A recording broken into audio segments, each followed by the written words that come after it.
China, the giant panda, a certified global superpower on almost every aspect. It's the third biggest nation, has the second biggest population with 1.4 billion people, ranking just behind India, has the second biggest economy on the planet just behind the US, worth more than $19 trillion with a GDP graph looking like this, consisting of major industries that supply the entire world. China has now made a serious economic empire to the point that a slight disrupt in the trade flow in and out of China completely disrupts the global market. China is one of the nations that dominate the globe on many ways. And of course, the geography has a lot to do with this incredibility of China. So let's get into it.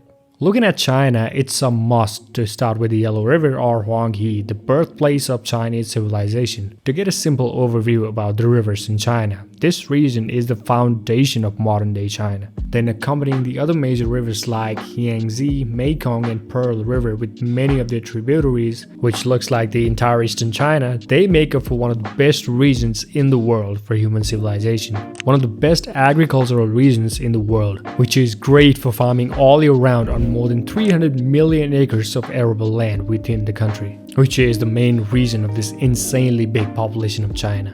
Getting back to the rivers, all the three longest rivers in Asia, Yangtze, Yellow River and Mekong, originate in China itself. In fact, two of those rivers, Yangtze and Yellow, flow completely inside of China until they meet the Pacific. And with Mekong, more than half of it flows down to Southeast Asia. But China being China, it does make sure to fully capitalize on it, which we'll get to a bit later on. These rivers are what feed the entirety of China, and the size of these rivers remain pretty much on a good level throughout the year, because the majority of these rivers have their sources in the highlands and mountains in Tibetan Plateau. And adding the fact that these rivers are highly navigable as well, the transportation of goods to the interior or to the outside can be done entirely on ships, making it really cost efficient and effective. And this helped China a lot to develop its interior on a really good level as well, which is totally displayed by the infrastructures and size of these cities inside of China. In fact, 6 of the top 10 biggest cities are non-coastal cities, and all of them have access to major rivers. That's the reason why even the inner cities like Chongqing and Wuhan are extremely developed. These rivers are big enough to connect even these inner cities of China directly to the international waters, which certainly play a big role for fostering the manufacturing industries in China. These stuffs made within the deep internal cities of China can be supplied directly to the international market within just one ship. So the trade efficiency is definitely on another level. Plus, these rivers bring down the minerals from the mountains in the west down to the eastern part of China, which enormously help in maintaining the fertility of this extremely rich river basin, boosting the agriculture required to feed the billions of Chinese. And agriculture still makes a good portion of Chinese economy as well. And the other way that China has of capitalizing on these rivers is through the energy. China by far is the biggest producer of hydroelectricity with a big margin. With enormous hydroelectric dams all along its major rivers, China generates over 1,300 terawatt hours of hydroelectricity in a year. Brazil ranks second, making just 1/3 of what China generates. China makes up for around 30% of hydroelectricity produced in the entire world. And that becomes obvious when you take a look at the dams. This Three Gorges Dam alone right here is so gigantic that it held back so much water, causing to slightly affect the rotation of Earth, increasing the daylight hours by 0.06 milliseconds. This dam alone has the capacity to generate over 22,000 megawatts of electricity, which is more than what some of the countries make. In fact, China is home to 5 of the top 10 largest hydroelectric dams in the world.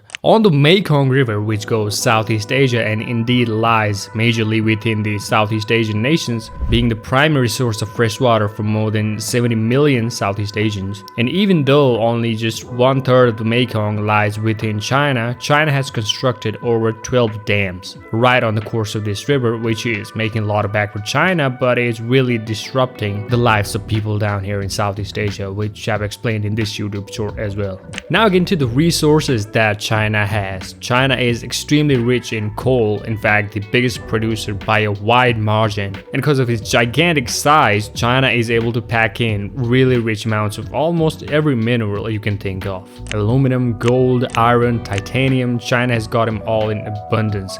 Plus, China is really rich in oil and natural gas as well, with significant reserves and deposits. And to add some cherry on top, China is really rich in lithium as well, which is gonna make a lot of profit for China, as lithium is used for making batteries for electric cars and many more devices. And China being the biggest producer of EVs, the bag China is making from this industry is and will be gigantic.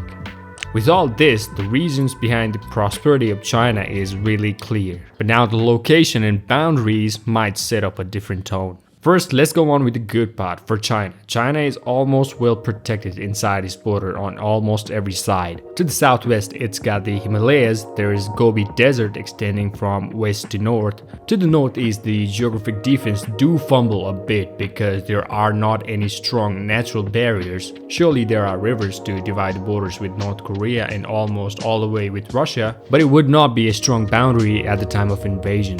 But all this does not mean a single problem because they're Russia and North Korea we're talking about, China's biggest allies. Probably the only weak part of the Chinese border is down to the south, which is kinda arbitrarily set through the jungle, and even though it's the dense jungle of the Southeast Asia we're talking about, where even the US had a really hard time, at the time of full-fledged war, Myanmar, Laos and Vietnam do have an upper hand in this area of border. Even the US would tell you that. But looking all around China, the natural defense along the border is the least of the concerns for China. The biggest concern has always revolved around the location of China, especially in the region of Pacific, because China does have a hard time maintaining a good relationship with its neighbors down in the Pacific. See, this is how the major trade flow works for China. First, going out of the port cities down to South China Sea and out of the Strait of Malacca, right between Malaysia and Indonesia. South China Sea is extremely important for China, and in order to have a good control over the sea, China claims everything inside this 9-dash line,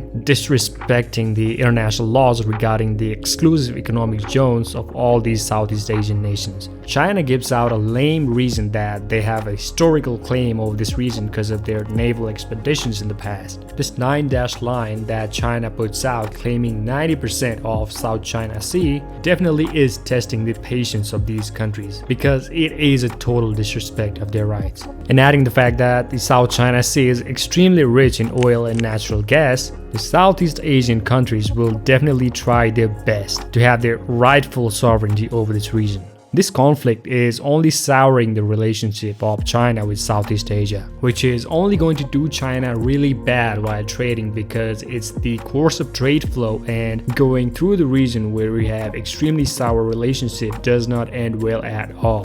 And if Malaysia and Indonesia decide to fight back against China by blocking the Chinese ships through the Strait of Malacca, this will turn out to be extremely detrimental for Chinese economy, which is solely based on exports. There might be an argument about the trade route going directly to the west of Indian Ocean through Pakistan, which is an ally of China, but this would not be ideal for China at all because of the extreme terrain that's between the Han core of China and the coast of Pakistan, the rugged Himalayas and the highlands of Tibet. Trading through this route will be extremely inefficient for China, which China knows it cannot rely on this way. But even in the east, the doorway to the Pacific, the situation does not look good at all. Here are Japan, South Korea, and even Taiwan. Here the problem might get even intense because all of them are the allies of the US. And it won't be a lie if I say China and the US are already at a Cold War. If they get into a full-fledged war, not only South Korea, Japan and all these nations in the southeast, adding the overseas US territory of Guam as well, would block China's access to the Pacific. It would get even hard for China because there are US military bases right off the source of China,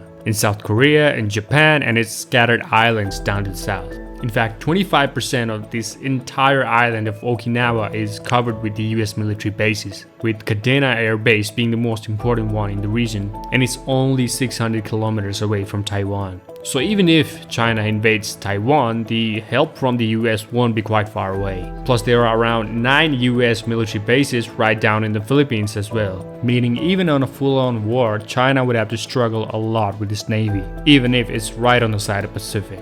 And adding the sour relationships of China with the countries all the way from Japan down to Malaysia, if the US was to attempt a naval blockade against China, US is more likely to succeed doing it. But all these challenges are just emerging recently as China is constantly trying to maintain its superiority and dominance in the region. Actually, a good process of maintaining good relations with the countries in the East and Southeast can actually help China develop its economy even more. But it's all up to the Red Dragons themselves on how they would make things work. They are and always have been really blessed with their insanely good geography, and they have successfully capitalized on it. It's all about the recent conflicts that might flip China over, but obviously cannot speak too soon. So this marks the end of this video, and yeah, hopefully you enjoyed this video, and I'll see you in the next one.